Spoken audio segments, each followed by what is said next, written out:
9.3 Factors and Prime Numbers. Learning objective. I can list all factors of a number, identify prime numbers, and create a factorization of any whole number. So we really have 3 learning objectives for this lesson, but they all kind of go hand in hand. So the first one we're going to talk about is being able to list all of the factors of a number. So a factor is a number that divides another number, leaving no remainder. Well, that's not a good pen, sorry. Leaves no remainder. In other words, if multiplying 2 whole numbers gives us a product, then the numbers that we are multiplying are factors of the product because they are divisible by the product. Okay, so what that all means, okay? If you take any 2 integers, really, you guys know them as whole numbers, but integers, so meaning it can be positive or negative, it just can't have any fractions or decimals. Okay, so any whole number, positive or negative, and if we can take those 2 numbers and multiply them together and get a product, then those 2 those 2 whole numbers that we were multiplying, those are factors of that product. Okay, so the way that we know if something is a factor or not is if we can divide it, if we can take the product and divide by that number and get a whole number, okay, no remainder, then it is divisible and it is therefore a factor. So let me do some examples here, okay? So we'll start with this example right here. 3 and 5 are factors of 15 because 15 can be divided by 3 and get a whole number 5 in return. Or 15 can be divided by 5 and get a whole number 3 in return. Okay, so some helpful hints for you. Factors are never decimals or fractions. Okay, never. They're only integers. They're only whole numbers. But they can be negative. Okay, that's why I said integers here. So what integers means is whole numbers, counting numbers, 0, 1, 2, 3, 4. But it also means negative numbers. So -2, -1, 0, 1, 2. Okay. A number's factor is always less than or equal to the number. It can never be bigger than the number. Okay, a factor cannot be bigger than the product ever. So for example, so we did that example. So the question here though is what are the factors of 4? Okay, what numbers can you multiply and get 4? Or what is 4 divisible by without having a decimal? Well, you could do 4 divided by 1 and get 4. Okay, so what that tells you is that 1 and 4 are both factors of 4. You could also do 4 divided by 2 and get 2 in return. So that tells you that 2 and 2 are factors. And you can keep going. You can keep trying. Can you do 4 divided by 3 and get a whole number? No. So 3 is not a factor of 4. And then you get up to 4 and you say 4 divided by 4 equals 1. And that means that 4 and 1 are factors, which we already knew. Okay. And now we can stop because this divisor, we know it can't be bigger, okay? If we go bigger, then we're not going to get factors anymore. So the factors of 4 would be 1, 2, and 4. You do not have to list 2 more than once in this case.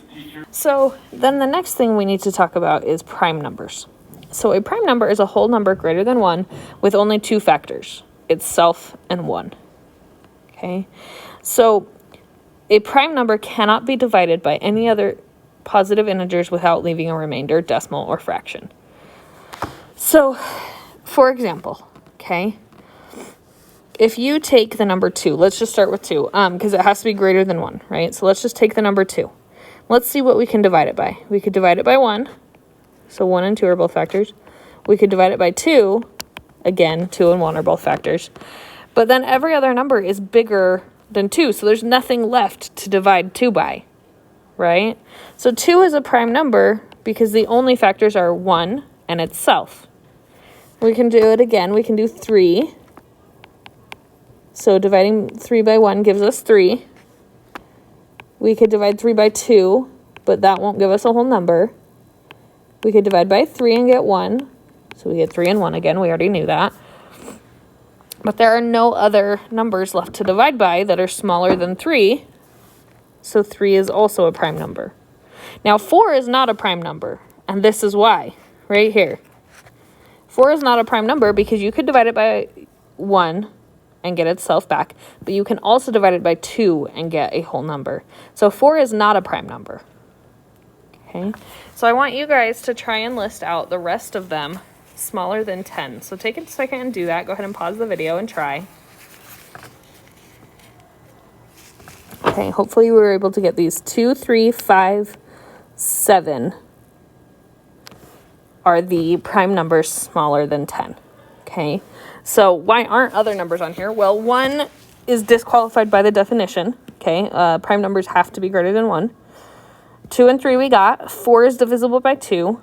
5 is prime because you can only divide it by 1 in itself. 6 is not prime because you could divide it by 2 or 3. 7 is. 8 is not prime because you could divide it by 1, 2, 4, or 8. 9 is not prime because you could divide it by 1, 3, or 9. And I said smaller than 10, but 10 also wouldn't be prime. Okay, so those are our prime numbers less than 10. All right, so that's part 1 and 2 of our objective. I can list the factors of a number, done, and I can identify prime numbers, done. The last one is to create a factorization of any whole number. So a prime factorization is when a number is written as a product of all of its prime factors.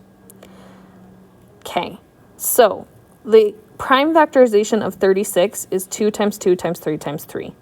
You'll notice that 2 and 3 both show up more than once. In this case, you have to list it every time you do it.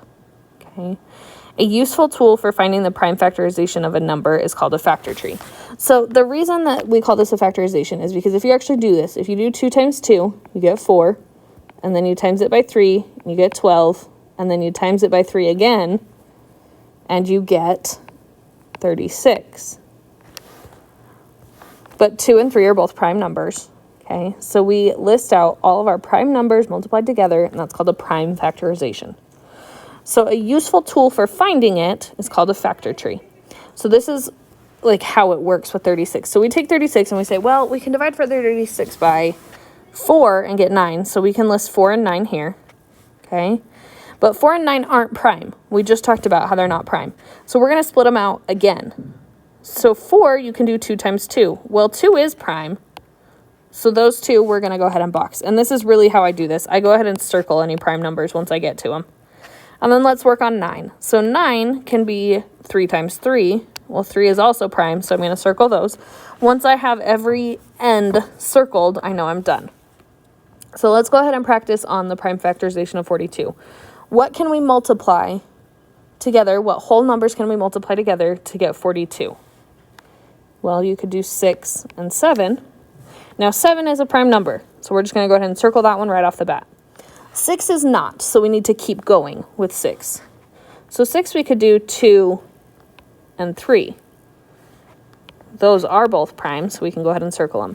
So the prime factorization of 42 is 2 times 3 times 7.